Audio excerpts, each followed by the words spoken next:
afternoon, and normally now I started saying namaskar, namaskaram to all of you. Welcome to this very, very interesting session where we have two excellent personalities with us. We have Mr. Sri Gopal Kabra, who is our past president and MD of RR Kabel, and we have Mr. Harish Agarwal, who's CEO of Supreme and Company and also past president of EMA and the chairman of the IBD division. Mr. Agarwal would be, Harishji would be moderating this session today.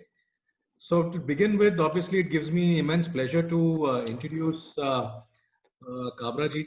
I think like we always say, he doesn't need any introduction.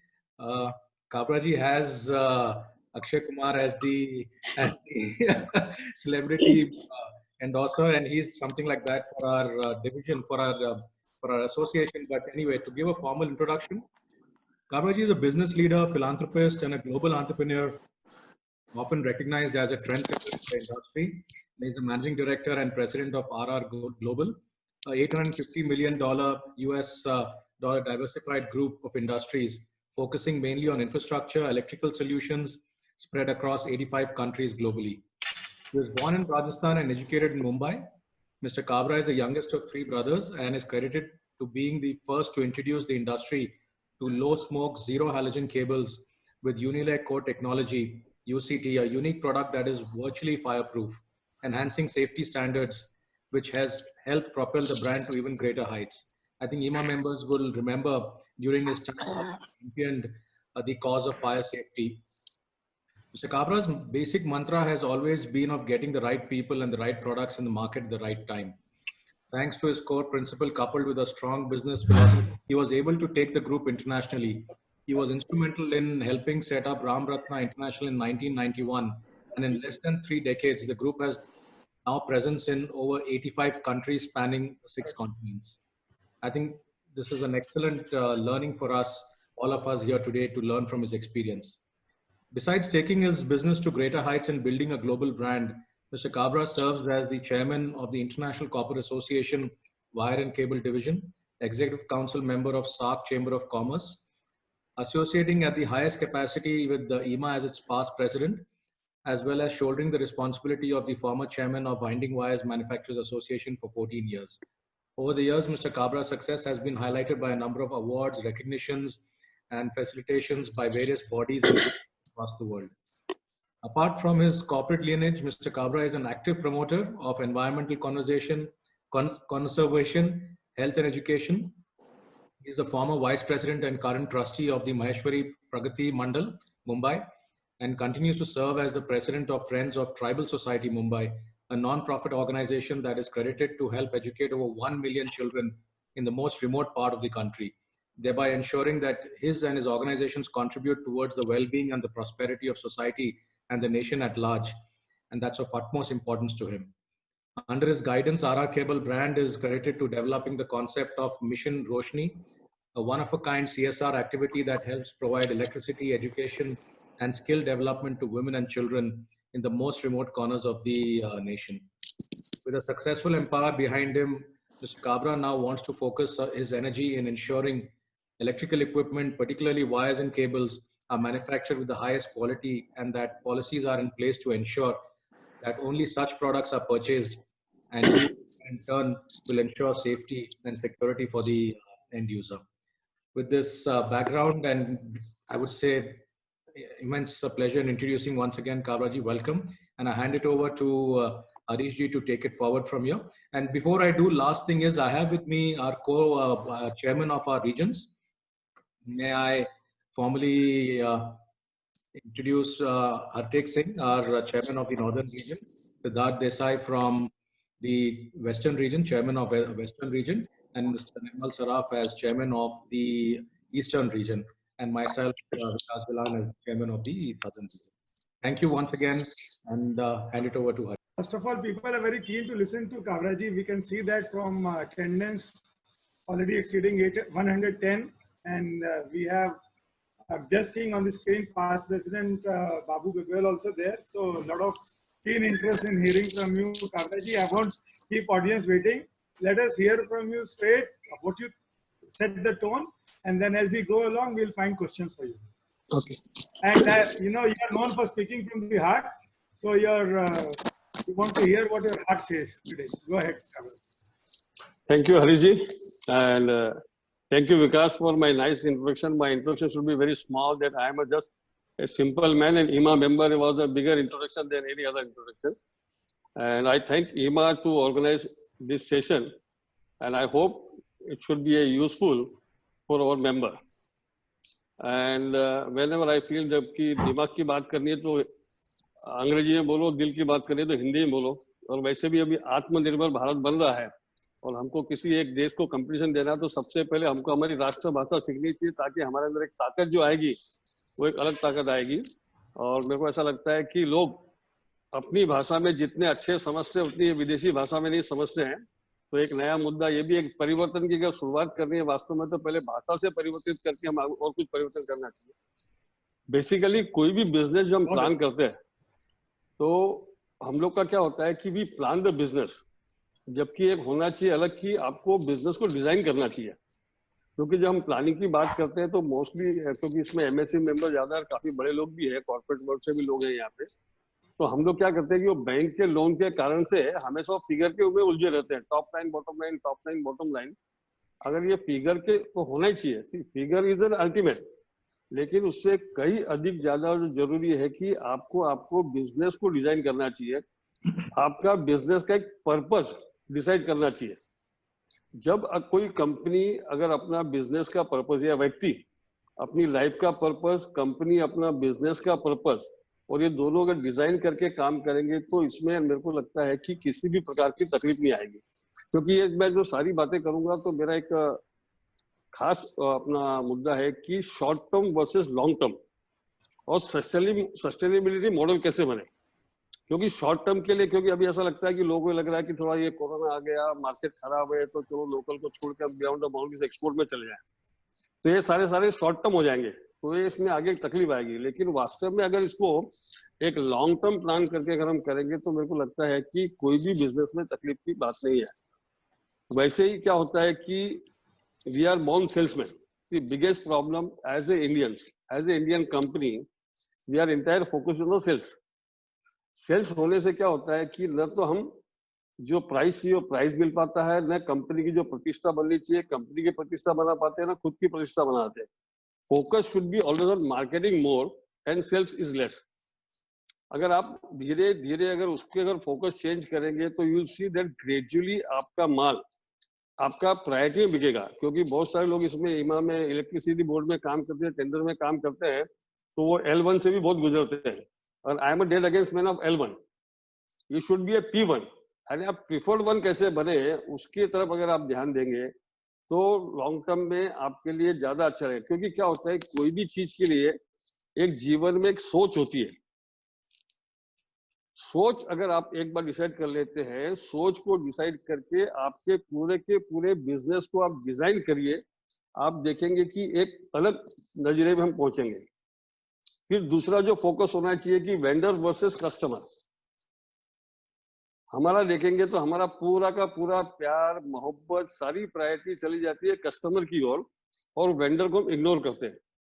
ईमानदारी से हमको सोचना चाहिए क्या हम हमारे vendor के बिना कंपनी चला पाएंगे क्या.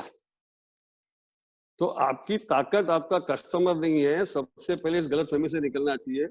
हमारी वास्तविक ताकत जो जीवन में है तो हमारे एम्प्लॉय और हमारे वेंडर, ये दो पे आपको 80% ताकत लगाइए, 20% ताकत सेल्स में लगाइए. मेरी बातें सब लोगों से भिन्न भिन्न, यहाँ पे काफी MBA लोग भी है, काफी कॉर्पोरेट वर्ल्ड से भी है.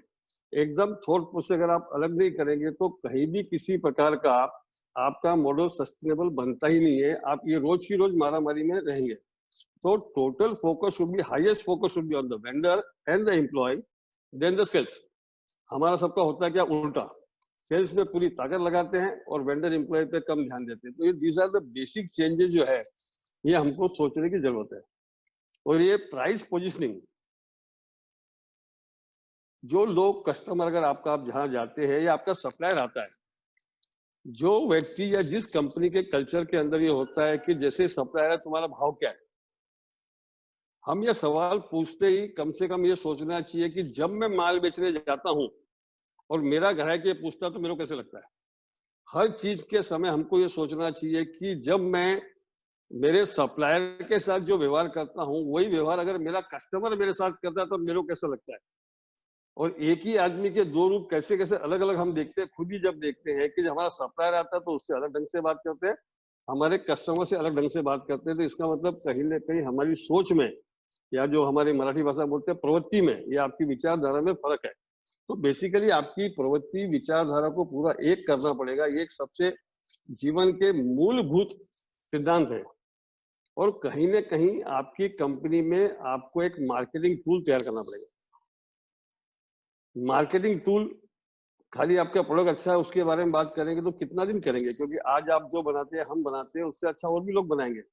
लेकिन कहीं ना कहीं अगर आप आपकी कंपनी की ये जो आपका कल्चर क्या है, आपकी संस्कृति क्या है। आज देखिए जो बहुत सारी कंपनियां सक्सेसफुल है, खास करके जो बहुत सारी मल्टीनेशनल कंपनी जो सक्सेसफुल है, इंडिया में बहुत सारी कंपनियां सक्सेसफुल है, क्या खाली उनके प्रोडक्ट के आधार पर सक्सेसफुल है? क्या अपना उनका प्राइस अच्छा है इसलिए सक्सेसफुल है? क्या उनका प्रोडक्ट बहुत अच्छा है इसलिए सस्ता अच्छा है? क्या उनका खाली ब्रांडिंग बहुत ज्यादा इसलिए सक्सेसफुल है? कहीं इन तीनों चारों चीजों से ज्यादा अधिक उस कंपनी का जो कल्चर है, उस कंपनी की जो विचारधारा है, उस कंपनी की जो संस्कृति है, वो बहुत ज्यादा पावरफुल होती है। इसलिए वो कंपनियां बहुत लंबी चलती है। जहां तक जब आप मार्केटिंग में जाते हैं या आपके पास सप्लायर आता है, क्योंकि मैं आपको बार बार सप्लायर की बात इसलिए करूंगा क्योंकि अगर अपना सप्लायर मजबूत नहीं है तो आप कुछ नहीं कर पाएंगे। ये बात को बिल्कुल सब लोग अपने एक को ध्यान रखना चाहिए कि respect to supplier should be the highest. क्योंकि हमारा ट्रेडिंग डिवीजन भी है, हमारी कई कंपनियां एमएसएमई भी है, यानी खाली एक आर काबिल एक जो है या 4 कंपनी काफी बड़ी है, बाकी हमारे 15 और 19 बिजनेस, टोटल हमारे 19 बिजनेस है। तो सबके सब तो बड़े बिजनेस साइज के नहीं, लेकिन हमारी सोच सब जगह एक हमने एक ही रखी हुई है। तो आपको ये सोचना है कि हमारा काम का तरीका क्या होगा, इसके ऊपर पूरा फोकस करना चाहिए। जब आप प्रोडक्ट मार्केटिंग भी करते हैं या खरीदते भी हैं तो पहले सामने वाले से उसकी पॉलिसी के बारे में समझिए, फिर प्रोडक्ट के बारे में समझिए और फिर प्राइस के बारे में समझिए। और मेरा हमेशा एक जो खास करके सेल्स के लिए एक बात कहूंगा, भिड़ते ही in first meeting and first question if your customer ask what is the price of your product, ऐसे कस्टमर पे आपने मेहनत बिल्कुल नहीं करना चाहिए। क्योंकि वो सारे कस्टमर है सब शॉर्ट टर्म है। अगर आज आपने 100 रुपए में दिया तो कोई दूसरा 99 में देगा तो वहां चला जाएगा। तो क्या ऐसे लोगों पे हमने मेहनत करनी चाहिए क्या?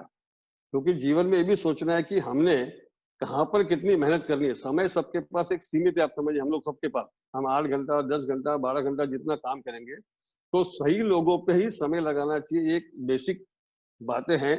और हमको कस्टमर को एक ना बोलना भी आना चाहिए, ये भी एक अपना बात हमेशा ध्यान रखिए। क्योंकि क्या होता है कि हम लोग इतने वो सेंसिटिव होते हैं। और दूसरा मैं हमेशा एक कहूंगा कि जब खास करके जब हम सेल्स में जाते हैं तो एक जरूर नक्की करके जाना चाहिए। आप लोग इसको केस स्टडी समझिए, कभी और मौका लगेगा तो मैं एक वास्तव में मेरे जीवन में घटी हुई घटना की भी केस स्टडी बताऊंगा कि जब हम नक्की करके जाते हैं कि हमको ऑर्डर नहीं लेना है, वो सबसे अच्छी मीटिंग होती है एक।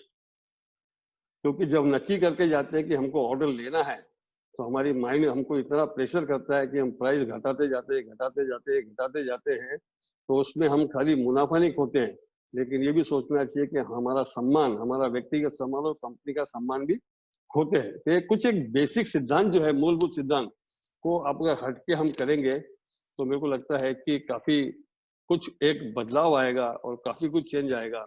और आज जो माहौल पूरी दुनिया में बना है और भारत सरकार का भी जो फोकस मेक इन इंडिया पे है, उसमें अगर हम सभी अगर पूरी की पूरी ताकत लगाएंगे तो मेरे को लगता है कि काफी कुछ अच्छा रहेगा।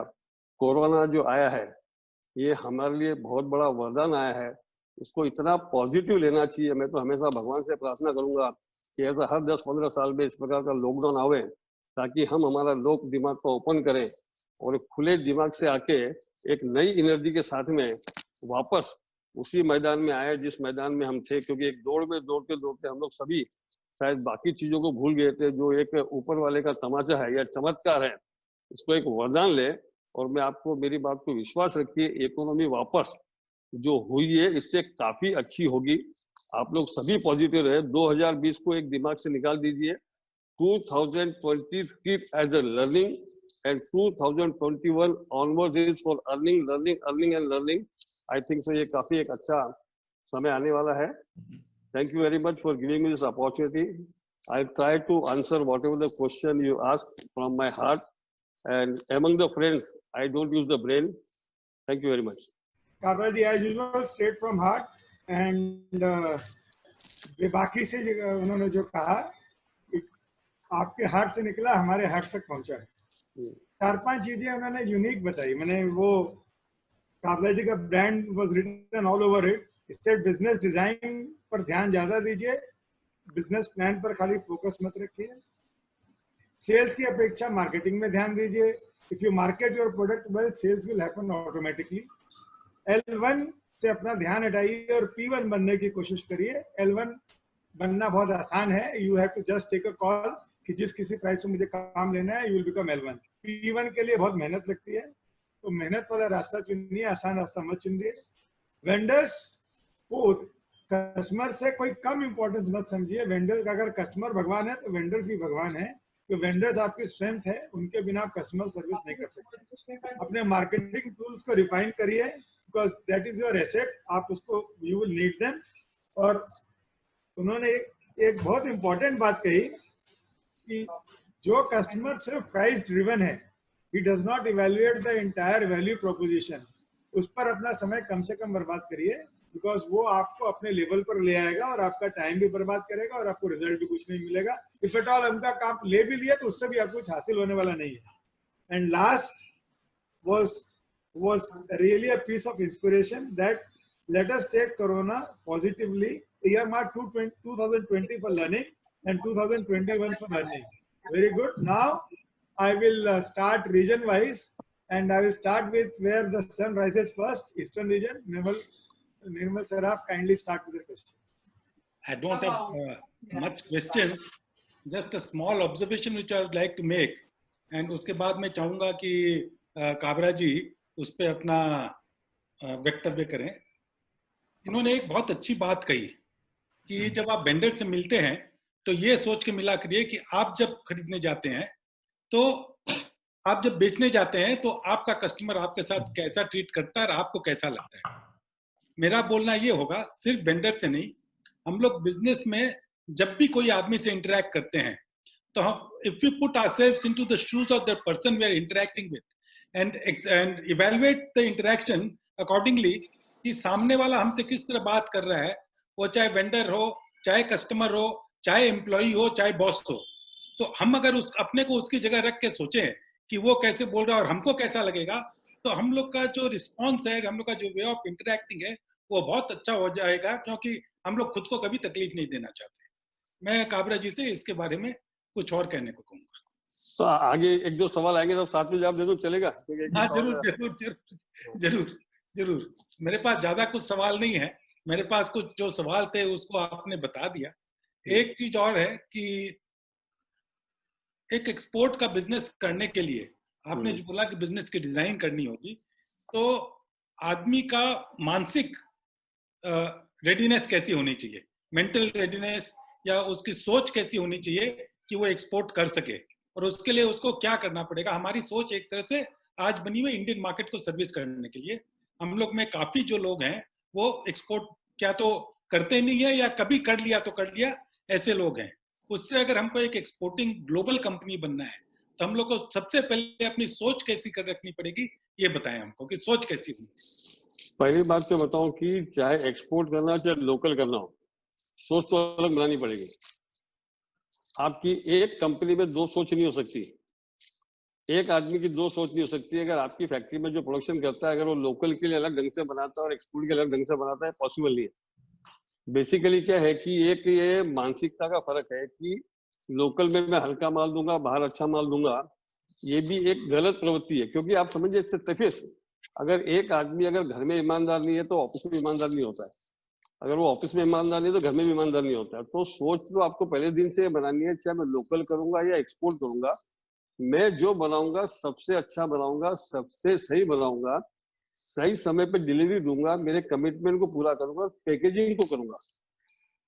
सी बेसिकली क्या होता है कि चाहे प्रोडक्ट आपका B2B हो चाहे प्रोडक्ट B2C हो, लोगों के दिमाग में लगता है कि B2B प्रोडक्ट में इतनी ज्यादा तकलीफ नहीं है जितना B2C में, कि खाली पैकेजिंग का महत्व या मार्केटिंग का जो है खाली B2C प्रोडक्ट में है, लेकिन B2B में भी उतना ही है।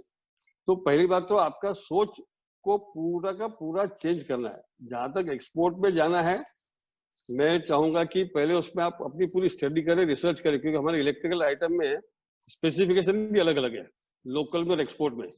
खास करके क्योंकि मेरे को मेरा केबल का अनुभव उस हिसाब से बताता हूँ कि इंडिया में जो हम लोग बिल्डिंग वायर बेचते हैं वो यूके में नहीं चलता है। यूके का अलग स्टैंडर्ड है, अपना फ्रांस का अलग स्टैंडर्ड है। तो वो स्टैंडर्ड आपके अलग अलग हो सकते हैं, लेकिन आपकी प्रवृत्ति अलग अलग नहीं हो सकती है। तो स्टैंडर्ड के हिसाब से लोकल करना चाहिए। और एक्सपोर्ट में जाने के पहले सबसे पहले, चाहे आप लोकल भी करते हैं और एक्सपोर्ट में आपको साल भर बाद जाना है, 2 साल बाद जाना है या नहीं भी जाना है, तो भी कम से कम आपकी फैक्ट्री के अंदर आपके प्रोडक्ट का 1 या 2 इंटरनेशनल अप्रूवल जरूर लेना चाहिए। क्योंकि हमको क्या लगता है, ISI और BIS जो है उससे कई ज्यादा जरूरी, और जो इंस्पेक्शन होता है, चाहे UL का होता है, चाहे VD का होता है, चाहे बासिक का होता है या NFUs फ्रांस का होता है, तो उसके कारण से आपकी कंपनी में काम करने का तरीका चेंज होता है। तो उस पर जरूर फोकस करें कि वेदर यू नीडेड और not, whether you want to go into export और नॉट, लेकिन आपको हर हालत में आपकी कंपनी में कोई ना कोई एक इंटरनेशनल अप्रूवल आपके प्रोडक्ट के लिए लेना चाहिए, ताकि आपकी कंपनी की वर्किंग और सोच में परिवर्तन आएगा। तो मेरे को जो समझ में आ रहा है, आप बोल रहे हैं कि हमें अपनी साख बनानी चाहिए। तो साख बनानी चाहिए कि हम माल अच्छा बनाते हैं, जैसे हमसे कोई खरीदे, हम कस्टमर का ख्याल रखते हैं, उसकी जरूरतों के अनुसार काम करते हैं, और हम लोग है तो अपने जितने बिजनेस पार्टनर्स है, चाहे वो एम्प्लॉय हो, चाहे हमारा वेंडर हो, चाहे कस्टमर हो, हम सबका ख्याल रखते हुए और आगे बढ़ते हैं। चलिए, बहुत अच्छी बात है। काबरा जी ने 3 चीज पर स्ट्रेस किया। पैराडाइम शिफ्ट इन माइंडसेट, वो हम लोग का माइंडसेट कंप्लीटली चेंज करने का दरकार है। तो B2C में तो बहुत अच्छा से देंगे, या इस कंट्री को बहुत अच्छा से देंगे, हमें कस्टमर की एक्सपेक्टेशन को समझकर उस पर खरा उतरना पड़ेगा। ये फर्स्ट एंड फॉरमोस्ट रिक्वायरमेंट है। फिर उन्होंने कहा कि स्टैंडर्ड्स का अंडरस्टैंडिंग चाहिए। जिस मार्केट में हम लोग जा रहे हैं उनका स्टैंडर्ड्स, उनका रिक्वायरमेंट को अच्छी तरह से समझने की कोशिश करें। और तीसरा, we must go for some international certification so that we understand what global compliance standards are, and we try to come that level, and also it will lead to automatic improvements in our setup. So we go clockwise. Now Vikas, you are from south, if we turn the clock, south would be the next. Thank you, Harish ji. So I had 2 questions, one for Kabra ji and one for Harish ji. If I can ask a question to the moderator as well. Kabra ji, आप जानते हैं ईमा में more than 70% are MSME members. तो मैं चाहता हूं कि आप अगर हमें अपनी खुद की एक्सपीरियंस और कहानी बताएं। जब 1991 में आप स्टार्ट किए थे, उस समय भी बहुत चैलेंजेस थे इंडिया में। International trade was a big deal. Exports was even more difficult at that time. Today, businesses in India and MSME in particular are facing a lot of challenges in terms of infrastructure, in terms of cost of capital, in terms of skilled manpower. So can you share आपने क्या किया अपने company में, and how that will help our IMA members and also a business community at large, because India talks about Make in India and India talks about global trade, but unfortunately we are nowhere there. It is only declining. And आज पूरे India में जब मैं data देखता हूँ तो शायद more than 98% of companies have turnover of around 100 crores. So I would like you to share some of your experiences with us as how you built, what are the steps you've taken and how you built this fantastic company of yours.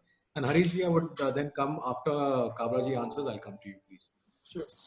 देखिए, ऐसा है कि हमने पहले तो समझ लीजिए कि हमने भी अपनी कंपनी स्मॉल स्केल से शुरू की। 1986 में हमको भी 6 लाख रुपए का लोन नहीं मिला था। उसके लिए भी इन्फ्लुएंस यूज करके हमको 6 लाख रुपए का लोन मिला था। तो that was the first industry started. Actually in 1991 we started with chemical export, और आज भी हमारा केमिकल एक्सपोर्ट काफी अच्छा खासा साइजेबल केमिकल एक्सपोर्ट है। तो उसके पहले हमने पूरी रिसर्च की कि हमको एक पहली बात ये प्रिंसिपल तय किया कि हमको एक्सपोर्ट में जाना है, और एक्सपोर्ट में जाना है उसका रीजन मैं पब्लिकली शेयर करना चाहता हूँ। पैसा कमाने के लिए जाना था, क्योंकि मेरे को फॉरेन घूमने का बहुत शौक था। तो मैं 87 में गया था मेरी वाइफ के साथ घूमने के लिए, तो मेरे को बहुत अच्छा लगा। तो मैं रोज की रोज तो ज्वाइंट फैमिली बोल नहीं सकता, घूमने जाना है, तो मेरे को मैंने एक्सपोर्ट का बिजनेस चालू किया, फैक्ट। क्योंकि मेरा ये भी मानना है कि जो कुछ भी आपको अचीव करना should be A by product not main product. It's a big challenging. आप क्या करते हो, बिजनेस को इतना मेन प्रोडक्ट कर देते हो कि इसके पीछे इर्द गिर्द घूम के आपको बाकी समय नहीं मिलता है।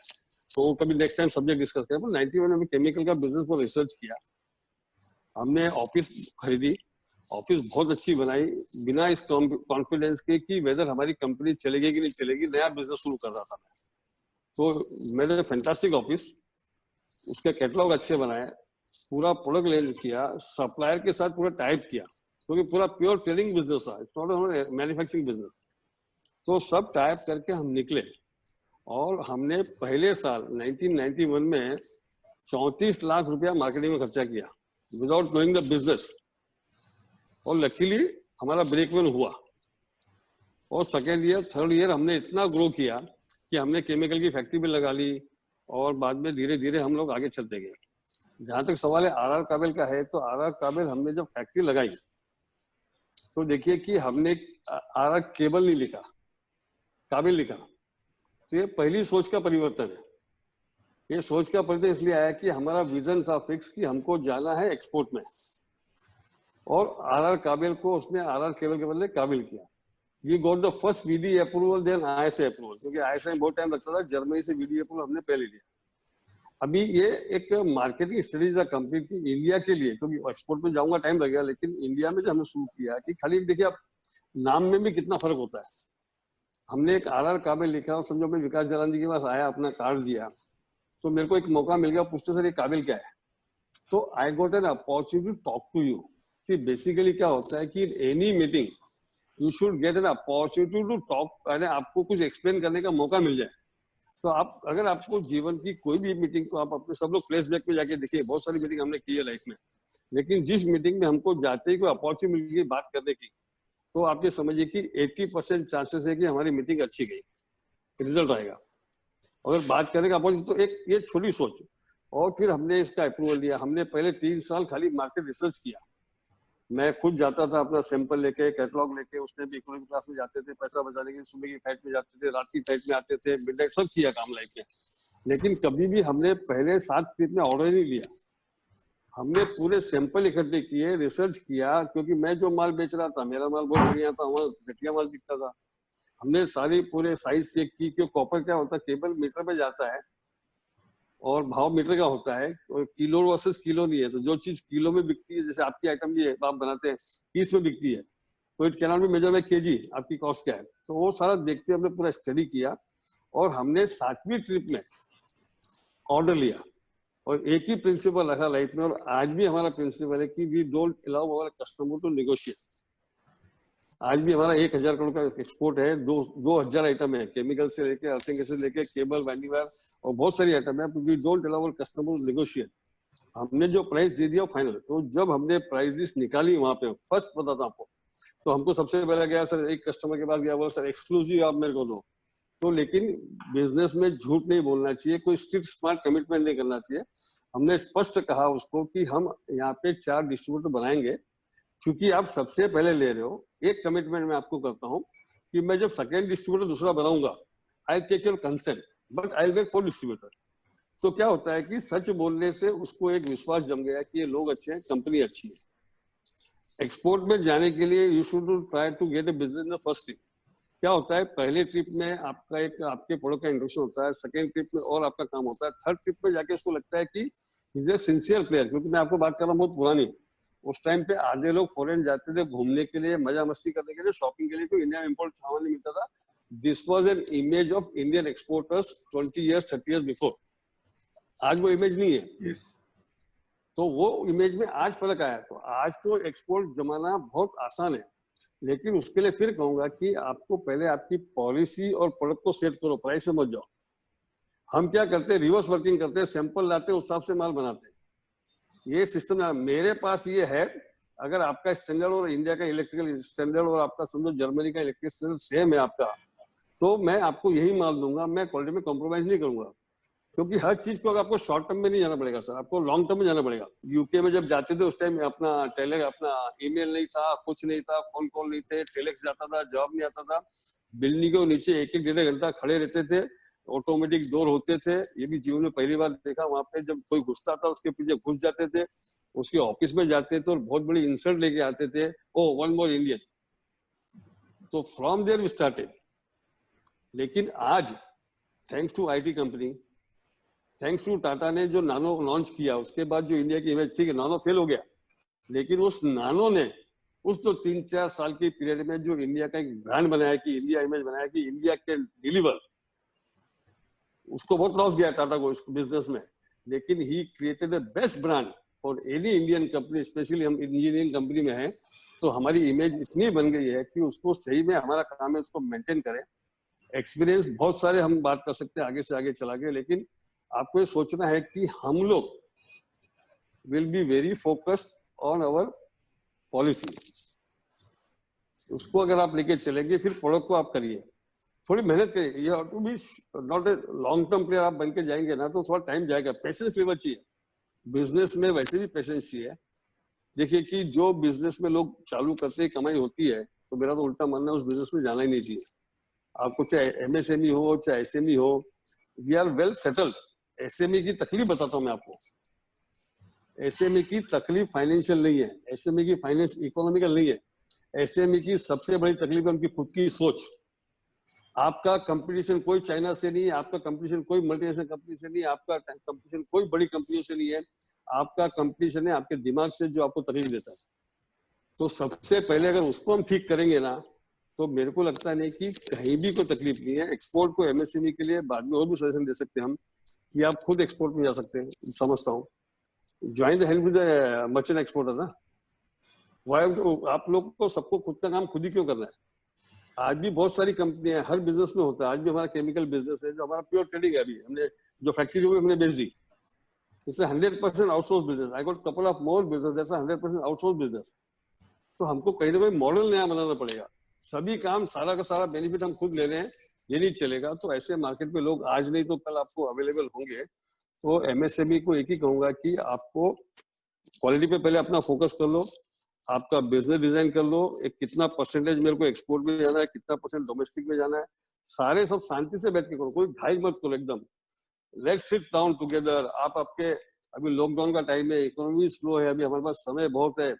आपके कम से कम 200-400 पन्ने हाथ से लिख लिख के फाड़ो कि ये करना नहीं है, गलत सोचा, फिर अगले नया बनाओ, फिर तीसरे नया बनाओ, फिर चौथे नया बनाओ। ऐसा 15-20 दिन अगर एक्टिविटी करेंगे तो you reach to a real conclusion कि आपको रियल लाइफ में क्या करना चाहिए और कैसे करेंगे, आपको अपने आप रास्ता निकलेगा। वो चूंकि मैं मारवाड़ी, इसलिए हम लोग को बचपन सिखाया गया था कि खाते की भूल खाते में ही मिलती है। तो उस तरह से आपका प्लान आप खुद ही बनाएंगे, खुद ही ठीक करेंगे, तो आपको उसमें काफी कुछ रास्ते निकल जाएंगे। वरना जब भी जरूरत है तो आपके पास लोग हैं अवेलेबल जो आपको सहायता करेंगे। काबरा जी, एक्सीलेंट। भाई जी, मैं पूछूं कि I'll save it for the later? मुझे वो is a tough act to follow Kabra जी का सुनने के बाद। That's why I asked you. Shall I ask you the question now, or shall I wait for some time? नहीं, it's okay, not a problem. No, Hari ji, I think maybe I'll get to bask in reflected glory. No, I think what Kabra ji said was fantastic. But coming to EMA and IBD, I think you have taken on this amazing responsibility of, again, the leadership at IBD, and a lot of work is happening, and there's a lot of buzz in EMA. But a lot of things are changing around us. Abhi aap dekhiye, travel bans hai, there's trade shows are not going to happen. So how do you see, and again, coming back to MSME, EMA members wanting to export, can you share your thoughts, ki what exactly do you have in mind and what you want to do for members? Yeah. So 2 things. First is that we can't travel right now, and no events are taking place. So as it is happening, sometimes it really looks like this is a blessing in disguise, because there are severe limitations to travel, and the kind of outreach which we could have had by traveling, we are actually surpassing that, because it's very easy to contact people and get them to connect on Zoom or any virtual video platform. It's very easy. Like for example, we did with Myanmar today and Afghanistan last week. You are absolutely getting the appointment of top people and your own consular services very easily, which is almost impossible when you try to do it physically, and then getting your own membership over there, the challenges of travel, cost of travel, matching of various timings. So this, in a manner of speaking, this may actually be a huge blessing in disguise for us, the kind of outreach that we are able to do now. And there's no limit. We can go to South America, we can go to Latin America, we can go to any place which is otherwise not very accessible, not very travel friendly, not very very well connected. For example, Myanmar itself is not very well connected. Until recently, there was only one flight a week from Calcutta and one flight a week from Delhi. And I remember I went there a couple of times via Thailand, via Bangkok. And when I was flying to Bangkok for coming back to Yangon, I found that Yangon was actually, I was overflying Yangon halfway from Calcutta to Bangkok. So that kind of challenge we had in travel, and that travel would easily get solved. That challenge is easily being taken care by this virtual platform that we are having. So this IBD chose to take advantage of this opportunity by arranging this virtual calls with the stakeholders with different countries. We have already had made very good connect with Malaysia, South Korea, Bangladesh, Nepal is next on the anvil, Philippines, Indonesia, Afghanistan, Myanmar in a short period of less than 1.5 months.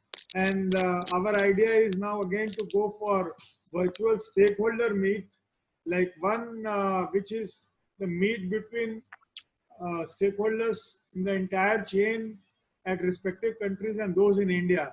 It will be on the line of reverse buyer-seller meet, but here the scope will not be restricted to buyer and sellers, but stakeholders across the spectrum. Like it will include transfer of technology, it will include joint ventures, it will include investment opportunities, it would also include people who would be front-ending the bid for you, and it will also include people who will sanitize the products supplied by you by doing some last mile manufacturing and local branding. So we will cover all the layers in the entire spectrum of exchanges. We will start having country-wise equivalent of RBSM maybe from mid-July. Our aim is to do one every week, 25 customers in every country, 4 meetings for every customers, maybe 100 meetings in every RBSM every week. So we intend to give opportunities to members to really reach out, understand, talk to the stakeholders, understand what they need, what their expectations are, and then determine for themselves how to reach up to those expectations. IMA would always be available for a lot of hand-holding and support guidance. And I have a good news to tell all the members that Kabraji has very kindly agreed to do mentoring for 1 hour every 10 days. So we will start region-wise. There will be one region every 10 days with 10 members from every region on first-come, first-served basis. So we will have the benefit of Kabraji's mentorship every 10 days region-wise, and we will get more such mentors. They are the people of experience. They are the people who have made it in life. They are the people who have made things work for them. And we don't need to go outsiders for mentoring. We have enough mentors within our organization. So we are reaching out to customers. We are reaching out to all the stakeholders, and we are taking advantage of the mentors available with us. And also, we are making full use of highly energetic and very dynamic IMA Secretariat who I'm not seeing a passion of this kind between them. It's kind of healthy competition between them that I will make stronger connect for the geographical championship which is given to me than others, so which is very healthy competition. So I'm really very optimistic of the times ahead for International Business Division and IMA members. And I'm also very happy that now the regions are on board. We are similarly trying to get product divisions on board, and the support that I'm getting from MSME division chairman Samir Kazi is phenomenal. I mean, he has some really innovative and creative inputs to give. I think the whole ecosystem is coming out very nicely, and IMA will get over a period of time very strong international business and global focus. Yes. Thank you, Harish. Now, clock turns to west. Siddharth. Yeah. Siddharth, you have to forget that Kavraji, give it hard, eh? Kabra जी, ये बहुत खुशी की बात है कि आप 85 countries में export करते हैं। तो मैं ऐसा अनुमान लगाता हूँ कि आप एशिया और यूरोप, मिडिल ईस्ट सब कंट्रीज में एक्सपोर्ट करते होंगे। जब कल्चर की बात होती है तो हर एक कंट्री का कल्चर होता है, और बिजनेस वहां पे करने के लिए वहां के कल्चर के साथ अडॉप्ट करना बहुत जरूरी है। तो इसके बारे में आपको क्या कहना है? और इतनी सारी कंट्रीज के साथ आप काम करते हैं, तो आप एक सिंगल कंपनी इस बात को कैसे मैनेज करते हैं? ऐसा है कि कल्चर हमको हमारा मेंटेन करना है, उनका एक्सटर्नल मेंटेन करना है। हर एक कंट्री के हिसाब से मैं अपना कल्चर चेंज नहीं कर सकता हूँ। कल्चर जो है हमारा खुद का मेंटेन करते हैं और वहाँ का एक्सटर्नल मेंटेन करते हैं, और हर कंट्री का काम करने का तरीका अलग है। लेकिन हमारी पॉलिसी हमने इतनी स्ट्रेट और सिंपल रखी हुई है कि it can be A case study in the life that हमारे कंपनी में खाली 2 ही लोग एक्सपोर्ट सेल्स में, एंड हम लोग इतना बड़ा वॉल्यूम करते हैं क्योंकि हमने बहुत स्ट्रेट और सिंपल काम किया हुआ है, और हमारी ट्रेवलिंग भी इतनी ज्यादा नहीं होती है। लेकिन हमारा कस्टमर बेस हमने इतना सही किया हुआ है कि बिकॉज हम लोग क्या बहुत स्ट्रेट बात करते हैं। हमारा कंपनी की पॉलिसी है कि जो straight length is the shortest length. ये जो गोल घुमा के बात नहीं होती, इसलिए लंबा हो जाता है। इसलिए हम लोग सीधी बात करते हैं, उसमें थोड़ा समय जाता है, लेकिन काफी सिंपल है। तो जितना आप स्ट्रेट बात करेंगे, commitment level should be very high, whether in domestic और एक्सपोर्ट। और मैं बता दूं कि आज तक हमारा कोई भी 30 साल के इतिहास में, right from chemical to electrical company range में 0 रिजेक्शन है, 0 बेड डेप्थ है। और कभी भी ये कोरोना का पीरियड अगर छोड़ दिया जाए, सब नेचुरल कैलामिटी को छोड़ के हमारा कभी शिपमेंट भी एक दिन लेट नहीं किया हमने। तो we take a sufficient time. हम लोग कोई स्मार्ट कमिटमेंट करते नहीं। हमारा कोई प्रोडक्ट का 3 महीना डिलीवरी, 3 महीना करते हैं, 2 महीना करते हैं, 4 महीना करते हैं, लेकिन बहुत सही तरीके से काम करते हैं। इसलिए कोई तकलीफ नहीं होती। इसलिए बोलता हूँ कि हम लोगों को कल्चर सिखाएंगे, हम किसी कल्चर डेवलप करने की जरूरत नहीं है। Indian ancient culture is a very strong culture. Product की रेंज जो है, क्योंकि इलेक्ट्रिकल बिजनेस में स्टैंडर्ड थोड़ा अलग अलग होता है, नाम भी अलग अलग होती है, भाषा भी अलग होती है। हम हाउस वायर बोलते हैं, वहाँ बिल्डिंग वायर बोलते हैं, कुछ कंट्री में टायर वायर बोलते हैं, सब अलग अलग होता है। तो उस हिसाब से देखना पड़ता है। कल्चर मतलब काबरा जी काम करने का तरीका, शायद एशिया में जो आप जो इस तरह से काम करते हो, हिसाब से यूरोप में कोई अलग टेक्निक आपको यूज करनी पड़ती हो काम करने के लिए, वो अंदाज से। हमने एशियन लोगों को यूरोपियन तरीके से काम करना सिखा दिया, क्योंकि I believe that European level is the best working. जैसे हमारे एशिया के कस्टमर जो कॉपर बुकिंग करते थे, तो वो अपना स्पॉट बाइंग करते थे। तो हमने उनको सिखाया कि यूरोप में लोग तो एलएमई चेक ही नहीं करते हैं। हमारा जो यूरोप में कस्टमर है, बिल्कुल अपना आगे का 3-3 महीने का लास्ट मंथ एवरेज पे कॉपर बुकिंग होता है। वही एशियन जो करते थे, तो यार अच्छा आज एलएमई ये है तो आज सस्ता है, चलो आज 100 टन बुक किया, आज 20 टन बुक किया, आज 50 टन बुक किया। तो एक्चुअली हमने भी तो यूरोपियन से सीखा है। हमारी कंपनी में भी सब अपना कॉपर बाइंग को स्पेकुलेशन हम करते नहीं है। तो ये एशिया में बीमारी है, ये खाली स्पेकुलेशन वाली बीमारी है। लेकिन जो हमने वास्तव में हमारी खुद की कंपनी में हमने जो काम करने का तरीका पूरा यूरोपियन किया हुआ है। क्योंकि जैसा मैंने बताया कि we are the only company world जिसके पास एक ही फैक्ट्री में पहले 29 से 33 इंटरनेशनल अप्रूवल है। We are the only company in the world which got a 33 standard single company approval है। तो हमारा काम करने का तरीका वैसा हो गया है, तो पहले दिन से वैसा था। तो हमने ये कल्चर का फर्क है बस, दैट्स ऑल। बाकी सब ठीक है। Thank you. हरीश जी,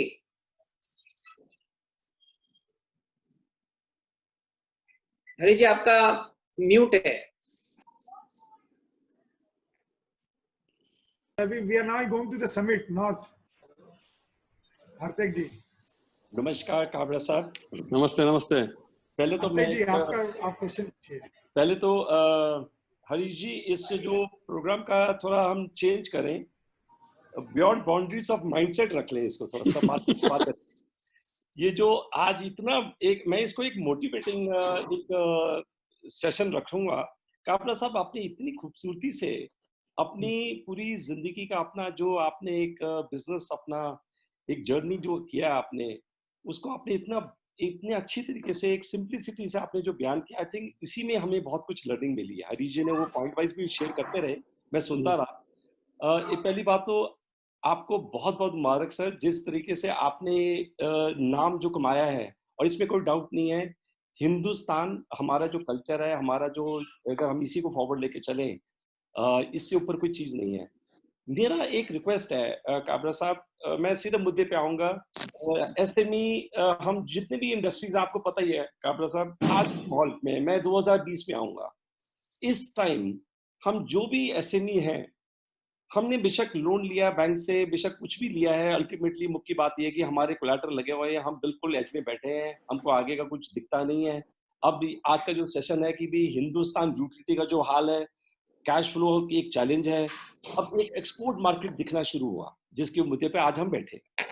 मेरा सवाल ये है काबरा साहब, आज के टाइम में जब हर एक एसएमई अपने फाइनेंशियल क्राइसिस पे एक गो थ्रू कर रहा है बिकॉज ऑफ दिस कोरोना, और इसमें कोई डाउट नहीं है, मैं आपकी बात ये भी मानूंगा कि यही समय है कि हमें लुक बैक करना, अपने करेक्शन करना, बट एक फियर साइकी है, ये मैं समझता हूँ हर एक एसएमई के अंदर एक सीनियर साइकी है कि भैया मेरा इतना बिजनेस है, इतना, चाहे वो बैंक का पैसा है, मेरा कोलैटरल लगा है यार, मैं बाहर जाऊंगा, मेरा पैसा कहीं फंस ना जाए, मेरे कहीं ऐसा रिस्क में और मैं फंस ना जाऊं। क्या चीज हमें आज एज एन एसएमई अडॉप्ट करना चाहिए, क्या प्रोसेस इंटरनल करेक्शन करने चाहिए कि आज हम भी 5 साल के बाद प्राउडली ये बोले कि हम भी आरआर केबल जैसे काबिल जैसे कंपनी बन चुके।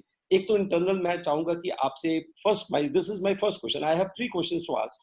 This is my first question, that what do you guide with your journey of these decades that we should adopt specifically internally to move forward, be eligible to export? क्योंकि mindset सोच के अलावा there are certain corrections we have to adopt, चाहे वो processes है, quality है। एक तो मैं आपसे, वो मेरी आपसे एक request. Second, it is more of a joint request आपको और हरीश जी को। हमारे में कहीं एक लिमिटेशन ऑल्सो है कि in updation of the information data.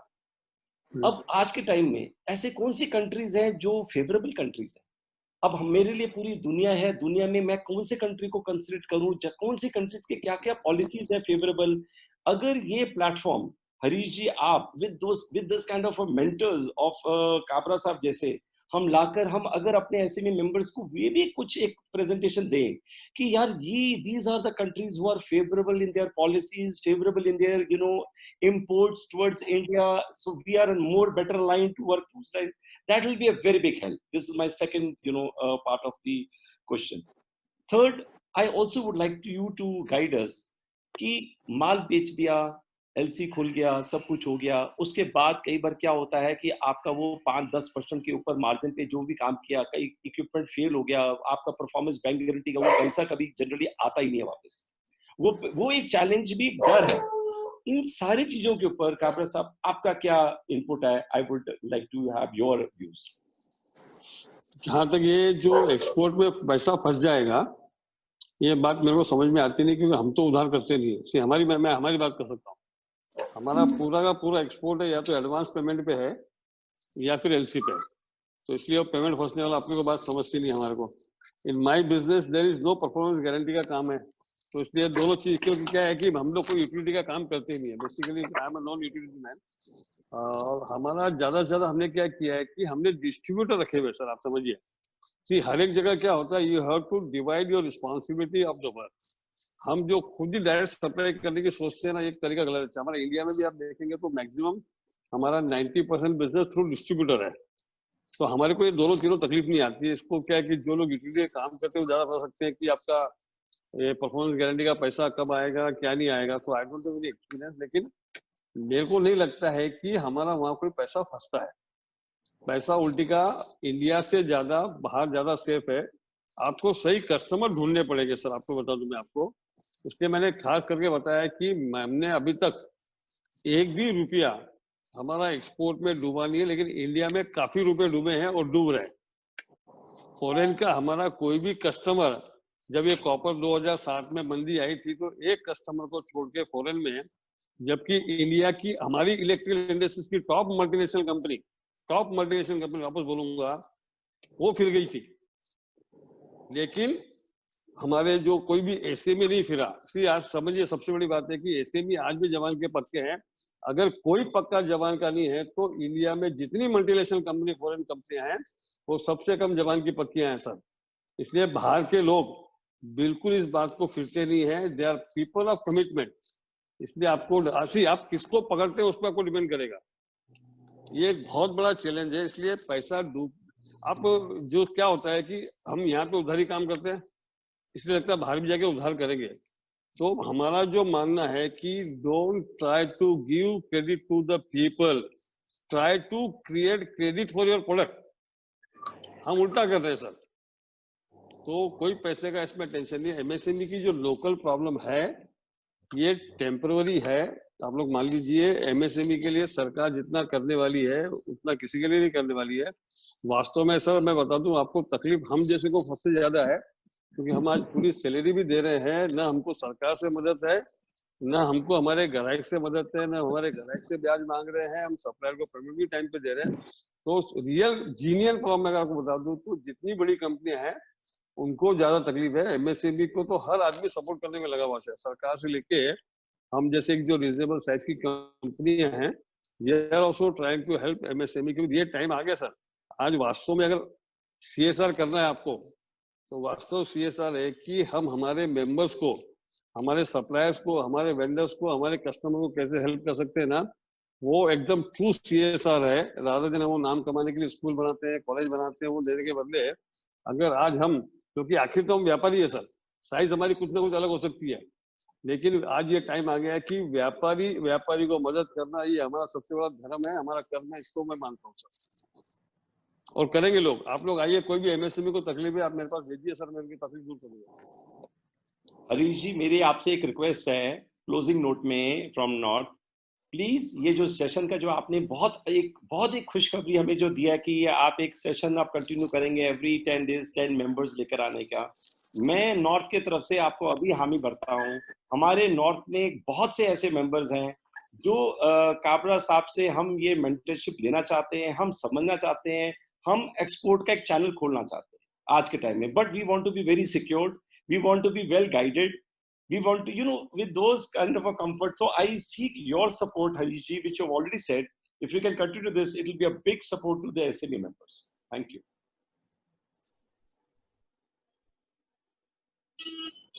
You're again on mute, Harish ji. You're on mute. Yeah, whatever exercise we are starting, Hardik ji, we plan to take all of it to the next level with the support of all. That is why we are not, this division is only in name. It is a part, this division will be a fulcrum, which will be a part of the entire ecosystem of EMA pillars. EMA pillars are EMA divisions. EMA pillars are EMA special purpose activities like policy cell and SME cell or taxation cell. EMA pillar is product divisions. So we will integrate this division with all the pillars of EMA, and so that we all work together to give a unified direction to the process of international business development. Because as now everybody is feeling, that's the way forward. Because if you want to become a $5 trillion economy, which is the avowed goal of the country, this kind of growth cannot come out of domestic projects alone. Our presence in international trade is only 2% of the globe. We are there only to the extent of 2%. So there's a long way to go, and there is an untapped market. There is a lot of slack which we can pick up, because we are at 2%. Now China is already large enough, has large enough percentage of global exports. So they don't have much scope to go further up, because especially if the kind of resistance they're facing. So it is a time for India to realize, and it is not going to happen automatically. We just can't live in a wonderland that now China is का resistance आ रहा है, हम लोग आएंगे. There are players so far who have been far more agile and nimble-footed than we are. We really need to get our act together, act very fast, and we need to shed our fear. If somebody fears that in exports, they have credit security issues, I really don't agree with them, because credit security issues are the least in exports. Bank guarantee invocation, I'm telling you, subjective extension of bank guarantees, continued extension of bank guarantees is the biggest problem in India. This kind of problem does not exist anywhere in the world. Things are far more structured everywhere else. Unless you have really not completed your obligation. Here, they have not completed their obligations. They have not given you sight for 7 years and making you extend bank guarantees. This kind of thing does not happen anywhere else. So, and yes, there are certain economies, certain markets which are extremely difficult. So unless your organization has a staying power, you better go through local partners who will handle that part. There are partners everywhere who are the people with resources and money and required political heft to take care of the local issues. And there you may have to agree to a proper sharing arrangement with them. And you don't have to work in those kind of markets. You don't necessarily have to work yourself. Because you want to work in those markets, certain African markets, you have to work through local partners. Or unless you have the you are willing to develop that capability, staying power, political heft, everything yourself, that is different matter. Otherwise, you have to be very careful in deciding your staying power, your choice of market, choice of methodology of market, formulation of right strategy. Today, Kavraj has not spoken on strategy, but normally he is very strongly focused on strategy. He speaks. It's a treat to hear him speak on strategy, but that part has been missing today from him. So maybe after this, he will come on this. And mentorship, yes, Kavraj has confirmed we will be available. Thank you. Hello. So now, yeah. Yeah, good evening, sir. I had one small question. Yes, please. In fact, I have put it on the chat also. Yeah. This is regarding this e-bidding, sir.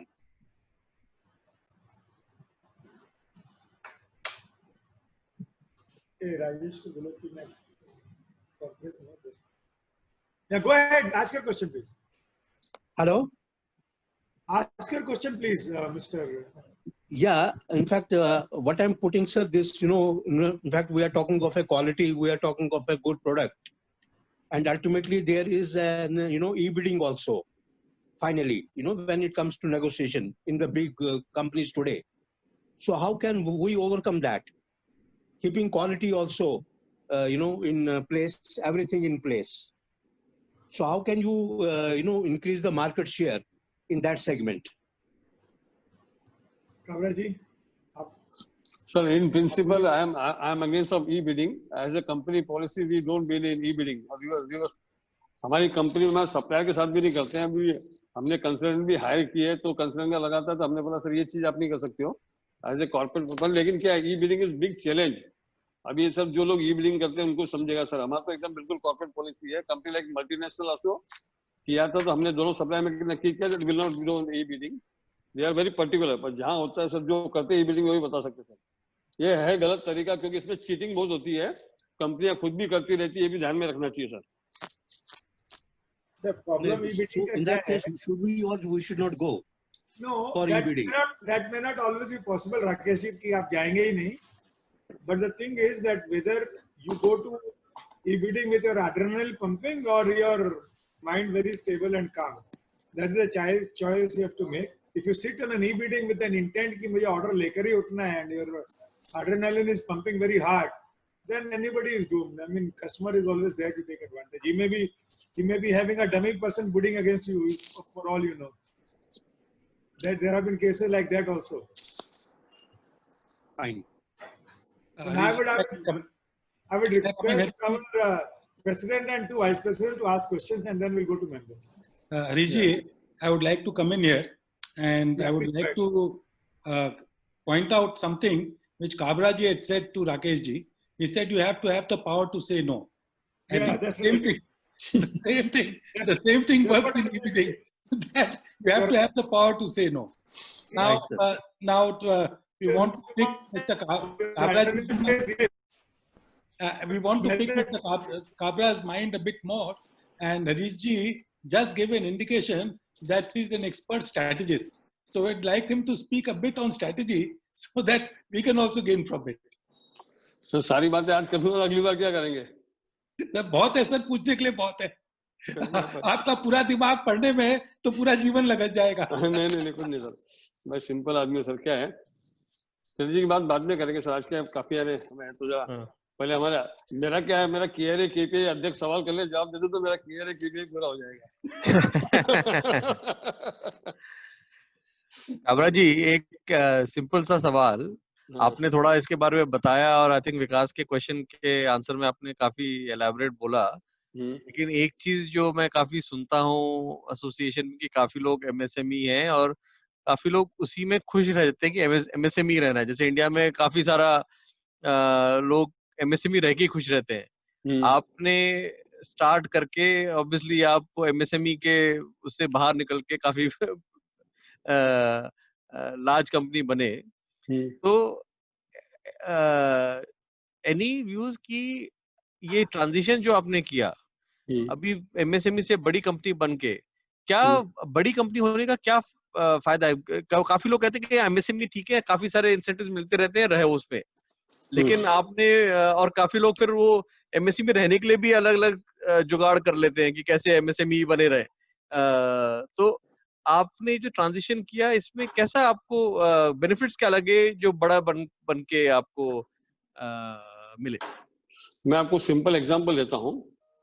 MSME की जो सरकार की नीतियां थी और अभी समझो काफी कम हुआ, लेकिन वही जो तकलीफ है, जो रिजर्वेशन की बीमारी हमारे है, वही MSME का रिजर्वेशन की बीमारी का सबसे बड़ा नतीजा है। इसलिए MSME रह गए। लोग ये नहीं सोचते कि MSME से नुकसान कितना है, तकलीफ क्या है कि लोग हमको MSME से फायदा क्या उतने में लगे रहते हैं।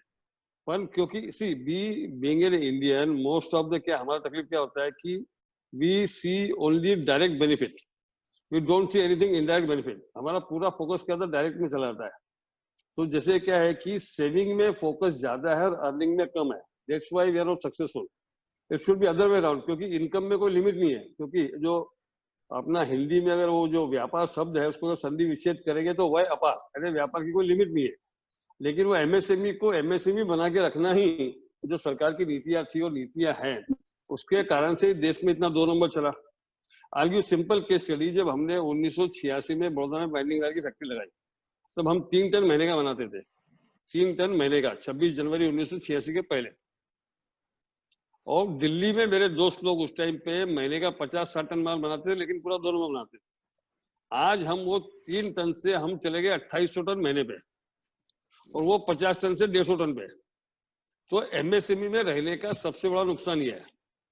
तो सरकार ने तो वास्तव में MSME का बेनिफिट ही घटा देना चाहिए। ये वापस जो नीतियां थी, अभी क्या है कि इस देश में political will is more powerful than economic will, ये बिग चैलेंज। तो इसलिए मैं तो हमेशा बोलता हूँ कि सरकार में भी कम से कम 1 आध 2 4 5 इंडस्ट्रीज मिनिस्टर बनेंगे, या 2 4 5 पढ़े लिखे लोग जब बिजनेस वाइज सिंगापुर सक्सेसफुल, क्योंकि सिंगापुर में मिनिस्टर वही बन सकता है जो डबल ग्रेजुएट हो।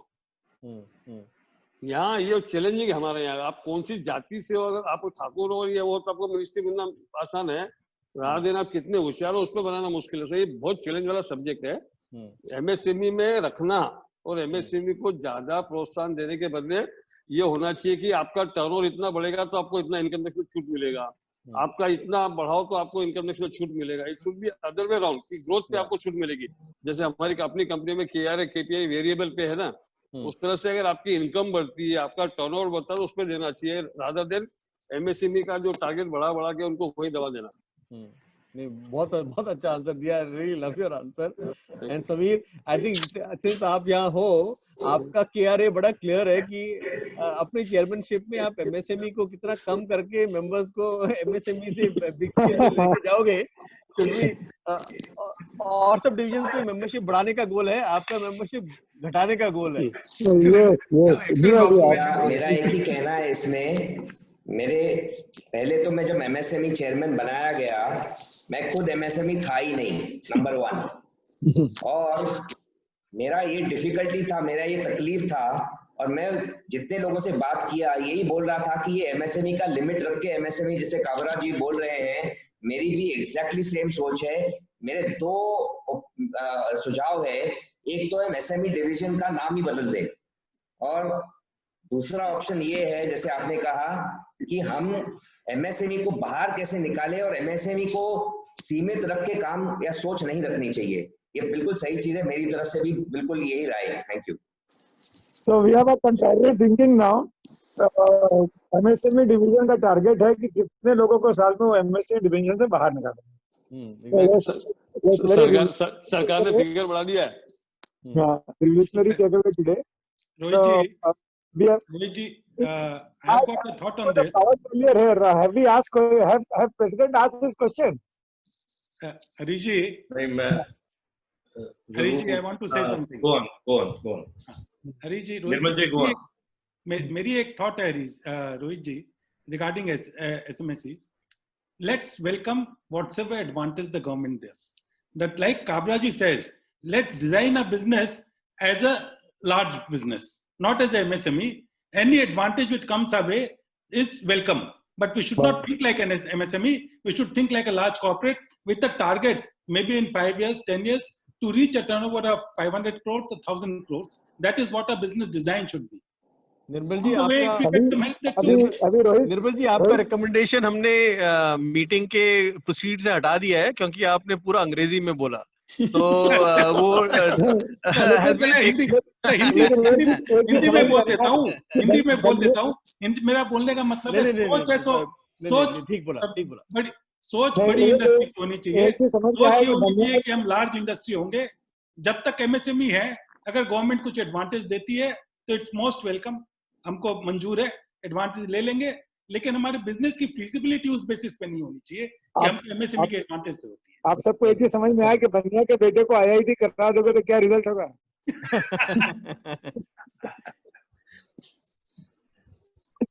प्रेसिडेंट, तो कपिला जी, बहुत मजा आ रहा है आपसे बात करके। I am really top of the world, और डिजिटल मीडिया को थैंक्स कर रहा हूँ आज मैं। हमें तो देखिए कबरा जी, आपसे इंटरेक्ट करने के काफी मौके मिले और मिलते भी रहेंगे, बट मेंबरशिप एट लार्ज 110 से ऊपर पार्टिसिपेंट्स हैं इस मीटिंग में आज, उनको डायरेक्ट आपसे बात करने का मौका मिल रहा है, सुनने का मौका मिल रहा है, ये बहुत बड़ी बात है। I am really very happy about it. एक चीज मैं आपसे स्पेसिफिकली पूछना चाहूंगा, बहुत मजा आया। सबसे पहले मैं रिपीट करना चाहूंगा, चाहे आप हिंदी में बोलें चाहे इंग्लिश में बोलें, आप हमेशा दिल से बोलते हैं और बिल्कुल सच्चाई बोलते हैं। आपके अंदर से आवाज जो निकलती है, और मैंने आपको बहुत सुना है, ये भी मैंने देखा है कि आपको जो सेक्रेटरीएट लिख के देता है, आप उसको साइड पे कर देते हैं और दिल, आपके आवाज जो है वो दिल से निकलती अच्छी होती है। एक जो स्पेसिफिक सवाल मेरे जहन में आ रहा है वो ये है कि आप, मैंने ये भी सुना आपके इंट्रोडक्शन में, मुझे खैर पता नहीं था फ्रैंकली स्पीकिंग, कि आप 3 ब्रदर्स हैं और आप सबसे छोटे हैं उसमें, और आपके ये जितने भी एस्टेब्लिशमेंट्स हैं ये फैमिली रन बिजनेसेस हैं। तो फैमिली रन बिजनेसेस को आप क्या मैसेज देना चाहेंगे? क्योंकि हमारे जो मोस्टली एमएसएमई मेंबर्स हैं वो उसमें से obviously majority family run businesses हैं। तो कैसे आपने एक मतलब जॉइंट फैमिली में रहते हुए सबको साथ लेके चले? क्योंकि देखो, to be very frank with you, everybody knows there are individual aspirations और वो डिफरेंसेस भी होते हैं। आपने एक्सपोर्ट का रास्ता चुना क्योंकि आपने ये भी कहा कि आपको बाहर जाना अच्छा लगता था, तो ये एक रास्ता चुन लिया। तो आपको फैमिली से भी सपोर्ट मिला होगा, आप भी फैमिली को साथ लेके चले होंगे, तो इसके बारे में आपको क्या कहना है, थोड़ा और डिटेल में बताइए। देखिए, ऐसा है कि फैमिली बिजनेस में 2-3 चीजें, कई चीजें ध्यान रखनी पड़ती है। पहली बात तो जब हम ये बिजनेस करते हैं तो जिस दिन व्यापार चालू करते हैं या एक लेवल पे पहुंचने के बाद ये नक्की होना चाहिए कि हम कंपनी बच्चों के लिए नहीं बना रहे। प्रॉब्लम क्या है कि वो पुत्र मोह जो है, संतान मोह ही सबसे तकलीफ देता है, चाहे किसी का भी हो। कंपनी हमने बच्चों के लिए बनानी चाहिए, कंपनी के लिए बनानी चाहिए। आपकी 90% समस्याएं खत्म हो जाएगी। दूसरी क्या होता है कि ज्वाइंट फैमिली में जो मेजर प्रॉब्लम आता है वो खर्चे को लेके आता है, कमाई को लेके नहीं आता। जब कमाई अच्छी चलती है, देखिए तकलीफ घरों में तकलीफ दो बार आती है। जब कंपनियां बहुत जोर में चलती है तो उसको लगता है मेरे कारण से हुआ, उसको लगता है मेरे कारण से हुआ, और जब कंपनी खराब परिस्थिति में आती है तो लगता है इसके कारण से हुआ, इसके कारण से हुआ। लेकिन जब कंपनी अगर अपना स्मूथ चलती है तो ये सब सारी चीजें नहीं होती। इसी को चीज को ध्यान में रखते हुए हमने क्या किया, शुरू से 30 साल पहले जो हमारे 3 भाई के बीच में, क्योंकि मेरी वाइफ भी बिजनेस में है, तो हम 4 तो ये जनरेशन में और बाद में हमारे 4 लड़के बिजनेस में आए, तो हम लोग बिजनेस ग्रो करते गए। तो हमने बिजनेस क्या किया कि सिंगल कंपनी में नहीं रखा, अलग अलग कंपनियां बनाई, अलग अलग प्रोडक्ट डेवलप किए और हर एक का एक अलग अलग इंडिपेंडेंट रिस्पॉन्सिबिलिटी दी। और बाद में सब लगा कि सब कुछ सही चल रहा है तो ग्रेजुअली हम अब कंपनियां कम कर रहे हैं, कंपनियां मर्ज कर रहे हैं। तो हमने वो प्लान आगे तक का बना लिया था कि in case anything goes wrong, तो हमने भी सोच के रखा था कि हम 3 भाई साथ में रह जाएंगे, बच्चों को एक बिजनेस दे देंगे ताकि वो अपना चलाते रहेंगे। तो ये सब चीजें क्या है कि शुरू से सोचना शुरू करना चाहिए। तकलीफ क्या होती है हमारे यहाँ, सबसे तकलीफ मेरे पास इतना होगा तो ये करूंगा, जैसे होता है बहुत लोग का यार मेरे पास 10 करोड़ रुपये हो जाएगा तब मैं चैरिटी करूंगा, मेरे पास 20 करोड़ रुपये हो जाएगा तो मैं फॉरेन घूमने जाऊंगा। तो ये होगा तब, तो मैं सबको बोलता हूँ वो समय तक रहोगे कि नहीं, मालूम नहीं, कोरोना भी आ गया बीच में। तो इसलिए क्या है कि चीजें आप शुरू में सेटल कर लो, आप सोच लो कि आपको कैसे चलना है। तो प्रायोरिटी, अरे वो जो इंग्लिश में अच्छी कहते हैं ना कि बेडरूम की फाइट बोर्डरूम तक नहीं जानी चाहिए, वो एक कहीं ना कहीं आपको मेंटेन करना पड़ता है। सब जगह समस्या होती है, ऐसी बात नहीं कि नहीं है, बिल्कुल नहीं है। समस्या को भी समस्या समझना एक सबसे बड़ी समस्या है। किसको समस्या नहीं है? देखिए अरे मैं तो बहुत ज्यादा पढ़ा लिखा, मेरी मैट्रिक पास हूँ खुद भी अपने आप में, लेकिन उसके बावजूद भी कुछ चीजें जो ज्ञान में आई है कि सर्व सुख संपन्न संसार में न कोई हुआ, न कोई होगा, न भूतो न भविष्यति। भगवान राम को भी वनवास जाना पड़ा, ईसा मसीह के साथ भी क्या हुआ, भगवान महावीर के साथ भी क्या हुआ, तो सबको कहीं ना कहीं कष्ट आया है। सबके साथ अगर अंत देखें तो सबका क्या है, तो शायद इसलिए हुआ कि कलयुग में हम सबको उनका उदाहरण लेके अपने आप को संतोष कर ले, शायद इसलिए हुआ है। तो ये सारी, लेकिन अब क्या होता है, दूसरी बात होती है कि प्रॉब्लम ज्वाइंट फैमिली में छोटी छोटी बात के लिए होती है, बड़ी बात के लिए नहीं होती। झगड़े कहीं भी हो, चाहे आप एसोसिएशन में हो, चाहे आपकी कंपनी में कॉर्पोरेट लेवल पे हो, या अपना परिवार में हो, सामाजिक संस्था में, पॉलिटिकल पार्टी में हो, तो समस्या छोटी छोटी बात को लेके होता है। तकलीफ क्या होती है कि हमारे बॉर्डर फ्रेम में हम बड़ी बड़ी बात को ध्यान में रख लेते हैं और छोटी छोटी बात को इग्नोर करते हैं। लेकिन जिस दिन ही छोटी बात की कोई शुरुआत होती है उस दिन उसको अगर इग्नोर न करके तुरंत सॉल्व कर लेते हैं तो समस्या नहीं होती है, वरना वही छोटी छोटी बातें आगे चल के इतनी बड़ी बन जाती है कि विस्फोट हो जाता है। तो there are few principles are there, basic principle financial discipline का भी हो जाना चाहिए, एक पावर का भी हो जाना चाहिए। जैसे हमारे घर में हमारा तय है कि मैं तो कोई कंपनी में डायरेक्टर भी नहीं था, अरे अभी 6 साल पहले कंपनी में मैं एमडी बना, बाकी उसके पहले मैं कोई कंपनी में डायरेक्टर था। मेरा प्रिंसिपल था कि वो बिन फेरे हम तेरे महात्मा गांधी की तरह कॉर्पोरेट कल्चर में कि मैं कुछ भी होते हुए कोई पोजीशन नहीं लूंगा, एक तय किया हुआ था। लेकिन पाकि में पिताजी ने 6 साल पहले मेरी 56 साल की उम्र में बहुत प्रेशराइज किया, तू गलत कर रहा है, ये कर रहा है। मेरा क्या जरूरत है, मेरे को जरूरत ही नहीं है ना, कम से कम इस चीज की दूरी में तो मैं आगे और पीछे हूँ। लेकिन बहुत फोर्स किया तो मैं कंपनी में एमडी बना, अदरवाइज पिछले कई सालों तक मैं किसी भी कंपनी में डायरेक्टर नहीं था। तो एक सोच लिया चलो ठीक है 3 है तो अपन एक उस करते हैं। फिर हमारा तय है कि पब्लिक जो अगर स्टेटमेंट देना है पब्लिक रहूंगा तो मैं रहूंगा, internal my brother will be taking care. तो क्या होता है कि आप देखिए ये अभी इंदौर मैनेजमेंट एसोसिएशन का था मेरा, वो यूट्यूब पे है वीडियो, आप देखेंगे तो उसमें ये सवाल भी मेरे को पूछा गया था। तो सारे कॉर्पोरेट वर्ल्ड में आप तो खुद भी आपने जैसे आप सीमेंट्स में इतने सीनियर पोजीशन पे, तो आपने कभी देखें तो खाली अमित माथुर जी का नाम आएगा।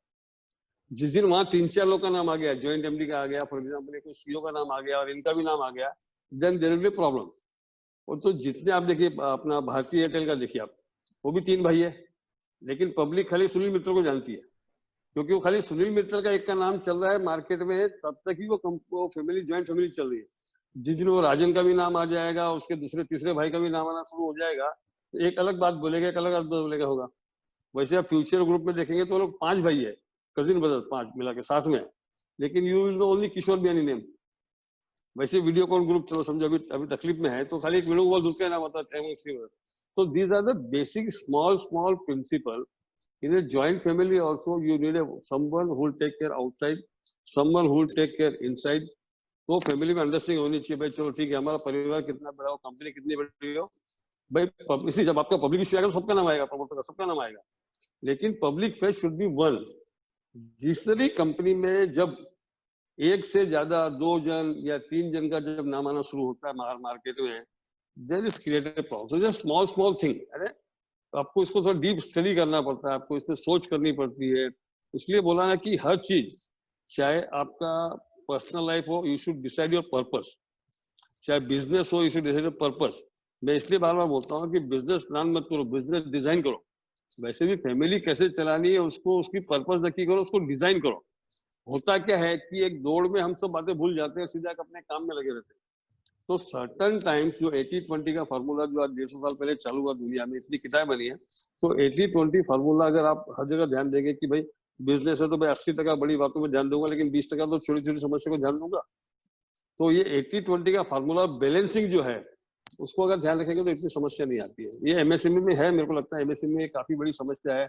एवं the two brothers, father and son, ज्यादा समस्या बताऊं भाइयों से ज्यादा आजकल के जमाने में बाप बेटे में ज्यादा चल रही है, क्योंकि generation gap is too high. और हम ही हमारे बच्चों को खूब पढ़ाते हैं, क्योंकि पैसा हमारे पास था नहीं, हम पढ़ नहीं पाए, हम कुछ कारण से नहीं कर पाए, तो लगता है कि बेटे को अमेरिका भेजूं, इंग्लैंड भेजूं। हम खुद ही फॉरेन भेजते हैं, अच्छी से अच्छी कॉलेज में तालीम देते हैं, और फिर खुद ही परेशान होते हैं।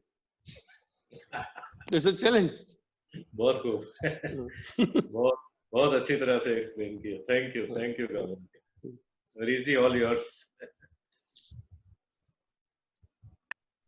Harish ji, please unmute yourself. Sir तालीम नहीं देगी, परेशान ना हो। आवाज नहीं आ रही, क्या आवाज नहीं आ रही? क्या है फिर हम तालीम देते हैं तो परेशान होते हैं, तो क्या करें, विकल्प क्या है? क्या तालीम देते हैं तो परेशान होते हैं, तो अल्टरनेटिव क्या है सर? अल्टरनेटिव देंगे ना सर, तालीम तो देना ही पड़ेगा ना। अल्टरनेटिव मेडिसिन बहुत चलती है। हाँ Harish ji, with your permission, I remembered school में एक कविता पढ़ी थी, वो ख्याल आ गई।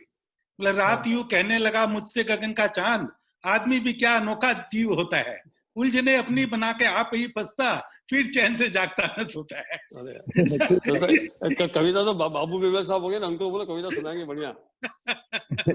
बाबू विवेक साहब है कि नहीं? है। हाँ, तो बाबू जी सुनाएंगे कविता। बाबू यू आर इन डिमांड। बाबू जी आपकी कविता सुनना चाहते हैं सब लोग। Are you listening, sir? Yes, please unmute yourself. Well, I'm unmuted. I think let's stay with the purpose, which is what we've been told. Stay with the purpose of the meeting. I'm thoroughly enjoying the conversation. Any questions from you, sir?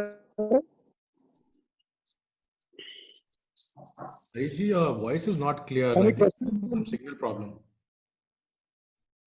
Any questions from you, Babu?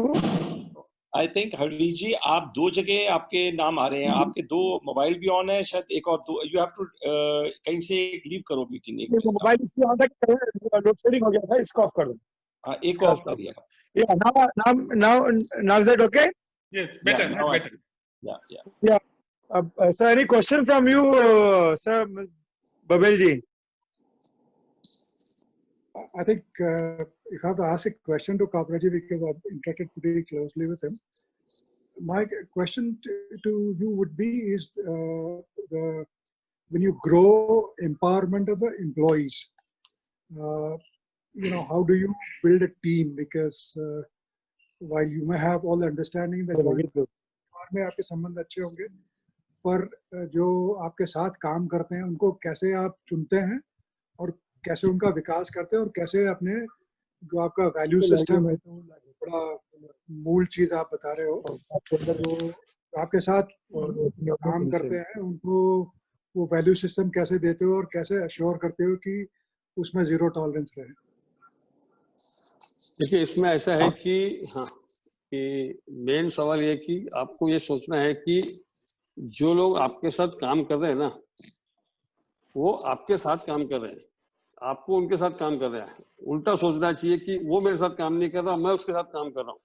सी आपका mind जो है ना sir, मेरा एक मानना है कि mind एक सॉफ्टवेयर है, इसको जैसा सेट करना है वैसे हम सेट कर सकते हैं।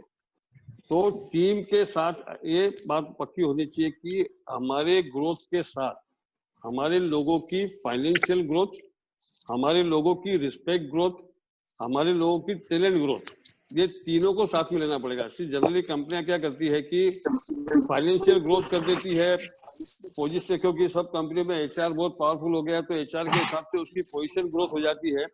लेकिन कहीं ना कहीं इन दोनों के साथ साथ जो इमोशनल ग्रोथ होनी चाहिए और जो टैलेंट, क्या हो गया कि हमारे यहाँ ज्यादा फोकस है अपना सैलरी पे, पोजीशन पे और टैलेंट पे, लेकिन इन तीनों के साथ साथ क्या है कि जो सबसे ज्यादा पावरफुल होता है कि वो इमोशनल ग्रोथ। क्योंकि ये क्या हो गया कि वो जो अंग्रेजी पढ़ाई ये बहुत ज्यादा तकलीफ दे रही है, अंग्रेजी सिस्टम भी बहुत तकलीफ दे रहा है। तो ये तीन को साथ साथ में आपका एक इमोशनल ग्रोथ होनी जरूरी है। क्योंकि आज के ये कोविड के टाइम में सबसे बेस्ट एक्सपीरियंस जो हुआ लाइफ में कि सबसे ज्यादा जरूरत क्या है, सबसे ज्यादा जरूरत अभी, यानी ये पहले से था लेकिन इस समय में सोचने को जो मिला कि आपकी कंपनी में आपके एम्प्लॉय के साथ में और आपके स्टेक होल्डर यानी आपका सप्लायर भी आ गया और आपका कस्टमर भी आ गया, सबसे ज्यादा जरूरत है कि आपका अभी इस समय में इमोशनल स्पिरिचुअल फैब्रिक कैसे आप क्रिएट कर सकते हैं ना, इस पे हम लोग ध्यान देते हैं। यही कारण है कि आज हमारी कंपनी में लगभग कोई भी टॉप मैनेजमेंट छोड़ के गया नहीं, इवन नीचे लेवल पे भी नहीं है, और जो छोड़ के भी गए वो मैं पब्लिकली बोलना चाहता हूं कि हमारे यहाँ से 2 केबल कंपनी के लोग गए, केबल कंपनी में गए, लेकिन उन्होंने कोई भी चीज यहाँ की हमारी वहाँ शेयर नहीं की। शायद लोग कंपटीशन के इसलिए ले जाते हैं कि आरआर से आएगा तो आरआर का सब मिलेगा। ये कोई हमने ऐसे, हमारा एक्सपोर्ट में था एक लड़का, वो आज गया, आज उसका ट्रेडिंग बिजनेस हमारे से भी बड़ा काफी, लेकिन उसने वो कोई बिजनेस नहीं किया जो हमने किया। तो ये सारी ट्रेनिंग आपके एचआर मैनुअल में नहीं आती, ये सारी की सारी ये वास्तव में जो हमने लोगों ने हमको करते हुए देखा। इसलिए हमेशा क्या बोलता हूँ कि लोग आपके फॉलोअर नहीं आपके बिलीवर होने चाहिए। और आपके बिलीवर जब लोग कैसे बनते हैं, जो आपको करते हुए देखते हैं। आप जो बोलते हैं, कुछ लोग होते हैं सर मैं बोलने में होशियार होता है, कुछ लोग लिखने में होशियार होते हैं, लेकिन वास्तव में रियल लाइफ में जीवन में जो आप करते हैं वही बोलते हैं, तो उसका एक वजन अलग होता है। तो इसलिए वी ट्राई, हमारा कोशिश नहीं की हमने, ये अपने आप हो गया। कुछ चीजें क्या होता है, जैसे प्यार होता है ना, अपने आप हो जाता है। प्यार कोई बोलता नहीं है कि आपको इससे प्यार करना है। तो वैसे ही क्या होता है कि आपके लोग जो है आपके बिलीवर बनते जाते हैं। तो ये subject can be taken next meeting any time in future, what is the difference between the follower and the believer. आपका फोकस इसमें, बिलीवर के लिए आपको फोकस नहीं करना पड़ेगा, फॉलोअर के लिए फोकस करना पड़ेगा, बिलीवर के लिए आपको करना होगा।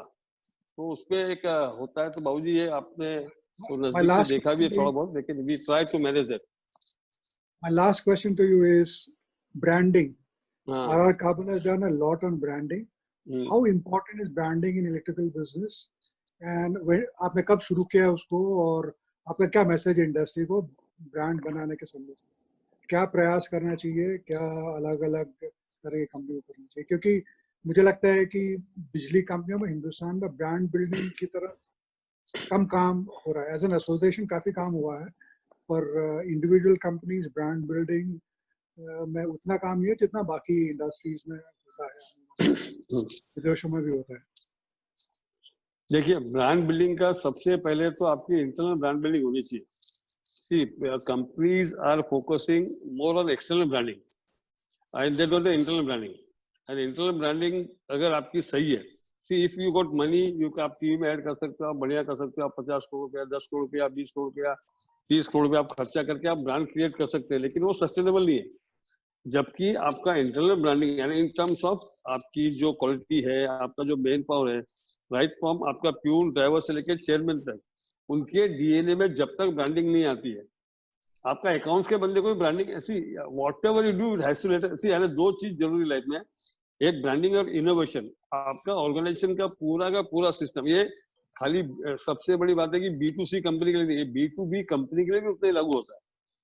तो ब्रांडिंग एंड इनोवेशन के इर्द गिर्द आपने घूमना चाहिए। ब्रांडिंग क्यों जरूरी है? ब्रांडिंग लोगों को लगता है कि खाली माल बेचने में हेल्प होता है। सी इज रॉन्ग, ये मिथ है। आपकी ब्रांडिंग अच्छी होने से आपको अच्छे एम्प्लॉय भी मिलते हैं, आपकी ब्रांडिंग अच्छी होने से आपके सप्लायर भी मिलते हैं अच्छे आपको, आपकी ब्रांडिंग अच्छे होने से आपको बैंकर भी अच्छे आते हैं। तो क्या है कि परसेप्शन पहले ब्रांडिंग का ये लोगों के माइंड में सेट कर, क्या हो गया कि हम लोग चूंकि we are all are businessman, तो हम हमेशा खाली क्या देखते हैं कि डायरेक्ट बेनिफिट क्या हुआ।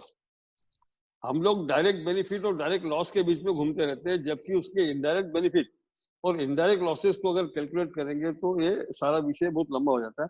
लेकिन ब्रांडिंग इज मस्ट, लेकिन सच ब्रांडिंग भी होनी चाहिए, क्योंकि ब्रांडिंग का लेवल, ये आपको बताता हूँ, जो मेरा खुद का एक रिसर्च है, ऑल रिसर्च पिछले 2-3 साल से लगातार बात कर रहा हूँ। Now branding will be the past. आप देखेंगे 2021, 2022, 2023 में धीरे धीरे this branding will change into only trusted brand. जैसे कुछ कंपनियां, हम नाम नहीं ले सकते यहाँ बैठ के, झूठ भी बोलती है, करोड़ों रुपए टीवी में खर्चा करती है, इट्स अ बिग चैलेंजिंग। लेकिन हमारे सरकार के ऐसे कानून नहीं है। आज दवाई कंपनी में आपके कानून है। मैं तो कहता हूं कि सबसे ज्यादा अगर कड़क कायदा किसी होना चाहिए तो इलेक्ट्रिकल इंडस्ट्रीज में होना चाहिए, इन टर्म्स ऑफ क्वालिटी को लेके, in terms of brand declaration को लेके सारी चीजें होनी चाहिए। तो ब्रांडिंग बाबूजी, it's a very long subject, already we are there for half month. तो नेक्स्ट टाइम आप कहेंगे तो एक दिन ब्रांडिंग का भी सब्जेक्ट, अभी तो आपने रखा था चौहान जी के साथ में, आपने जो मॉडरेट किया था, जो मैंने सुना था, तो branding is a very necessity. But लेकिन if you before you go to external branding, you should create an internal branding first, then go external. Otherwise क्या होता है कि पर्पस जो है ना आपका पूरा सक्सेस नहीं होता है। तो एक मेरा मानना है, तो it's a very long subject, तो we can have discussion any time when you like, और when Harish ji or president, vice president, future president permit, we can have discussion. Harish ji, there is a hand going up from Dattarai Udas. Would you like to? He may go ahead and ask his question. नमस्कार काबरा जी, हिंदी में बोलता हूँ। मैं विष्णु उदास हूँ, model insulator से। अभी export business में क्या है कि भाई मैन्युफैक्चरिंग ठीक से हो, पैकिंग ठीक से हो, और सही सलामत, जैसे कि हमारे इंसुलेटर सिरेमिक के रहते हैं तो टूटते हैं, तो सही सलामत कस्टमर के पास पहुंच जाए, और ये जो डॉक्यूमेंटेशन है वो भी ठीक से हो जाए, so that the things can be discounted. तो ये इतना सब करने के बावजूद और ध्यान देने के बावजूद भूल तो हो जाती है। आपने एक मारवाड़ी की कहावत बोली कि खाते की भूल खाते में ही मिलती है, और हमारी जो भूल होती है वो हमको कस्टमर बताता है। हमारी जो भी सिस्टम से उसमें ये पता नहीं चलता। तो ये भूल नहीं हो जाए, इसके लिए आप क्या सजेस्ट करेंगे? सर देखिए, भूल नहीं हो उसके लिए आपको आपके कंपनी में कल्चर और सिस्टम सेट करना पड़ेगा। सी बेसिकली तकलीफ क्या होती है कि हम सिस्टम में ज्यादा ध्यान देते हैं। मेरा अभी मानना है कि देखिए, सिस्टम को सेट करना एक अंग्रेजी कल्चर है, और कल्चर को, कल्चर अपनी संस्कृति को बनाना, दोनों का मिक्सर करना पड़ेगा आपको। और भूल सर देखिए, भूल तो चाहे एक्सपोर्ट में चाहे लोकल में, भूल अलाउड नहीं है, मिस्टेक इज नॉट अलाउड। जैसे मेरे जो बीच वाले भाई साहब है, वो इज अ टेक्निकल जीनियस। उनका एक ही कहना है कि जब फैक्ट्री में हो चाहे मार्केटिंग में हो, कहीं भी हो, quality is not to be discussed. ये आपको दिमाग में सेट करना पड़ेगा, क्वालिटी को नॉट टू बी डिस्कस्ड। वैसे ही भूल की स्वीकार्यता नहीं है। आपको अपने प्रोडक्ट को मार्केट, इसलिए क्या बोला कि आपकी पॉलिसी और प्रोडक्ट को ज्यादा मार्केट करिए। I don't see any problem of pricing. Europe में सस्ता देना का पक्का है, लेकिन as a Indian company, we should be mentally prepared. Apple to apple, we will fight with anyone, with any country. This is my challenge. This is possible. ये हमारे mindset में क्या तकलीफ होती है, but we will not make a quality में compromise नहीं करेंगे. We will go slow, but you will get a prize. मैं आपको ये मोटरसाइकिल केस स्टडी करना चाहिए कि Japanese were the dominating in the motorcycle, and today Bajaj is the #1 motorcycle company in the world. उन्होंने KTM के साथ app किया, पूरा केस स्टडी पढ़ी है सर। वैसे ही अगर हम लोग सारे इलेक्ट्रिकल बिजनेस वाले मिलके साथ में काम करेंगे ना, rather than we treat as a competitor, we should treat as like a complement to each other. I think so we can win the war. Very inspiring. Very inspiring. So just had one comment. Yeah. This was to Kabra sir. My real sister is working in USA for last 15 years and in a cable company. And she had gone for a session in Chicago. And she, in spite of she's a US citizen now, but she still has her heart for India. And there she saw your company being present over there. She was so happy, and she was surprised first of all that the Indian company representing in a exhibition in Chicago. So just wanted to say thank you to you that you're not only making your company proud, but you're also making our country name proud. And I just thought of commenting this because there was a question asked some time back that about the image. So what is happening with big corporates is not only they are helping their company, but they are also helping the image of our country abroad. And I think in long run, it's going to help all of us. So just thought of commenting this, sir. Thank you. Thank you, dear. Interestingly, Mr. Surya Dharma from Indonesia, chairman of METI, he has also joined. I would request, because he knows Harish ji and Kabra ji both, and he has joined from Indonesia. Maybe if you can hear me, Mr. Dharma, would you like to say something?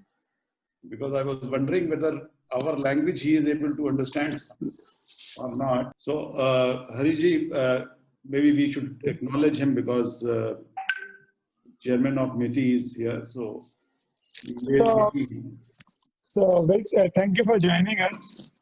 We wanted to hear from you, but probably there are issues with your microphone or something. So we are not able to hear you.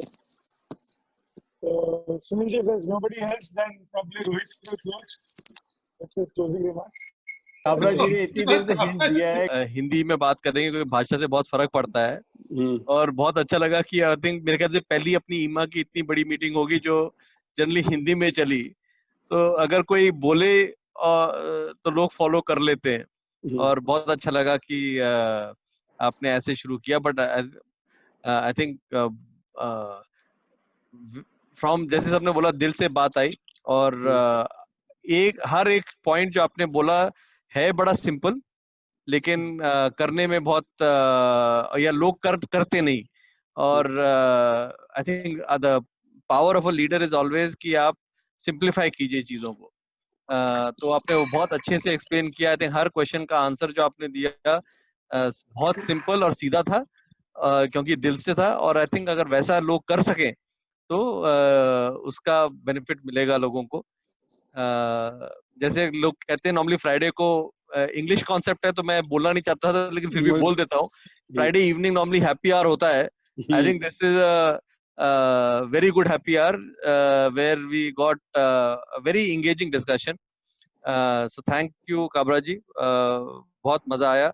सब हम लोग मैं तो बहुत देर पहले बोला था कि मेरे को जाना है, लेकिन मैं रुके रहा क्योंकि इतना इंटरेस्टिंग डिस्कशन चल रहा था कि जाने का मन नहीं किया। So thank you from all of us for your ideas and thoughts and suggestions. And I think for many of our members, ये बहुत powerful themes है which we will try and build on. And thank you Harish ji for doing this well, and all the 4 regional chairs for asking some good questions and managing not to get grilled. So good job, guys. Very good job. Rohit, one last observation. Once you remember from your group, you called us a strategy expert, and he gave the definition of strategy, a definition of leader, when he said that job of a leader is to lead people from mindset A to mindset B. I think Kabra ji has done that job magnificently. Now it is for all of us to follow. तो काबरा जी आपने अपना काम किया है, अभी आपने homework दे दिया है, हम लोग उस पे काम करेंगे। Thank you. Thank you sir. Standing ovation तो नहीं दे सकते काबरा जी, बट क्लैपिंग जरूर कर सकते हैं आपके लिए। Thank you sir. Thank you everyone.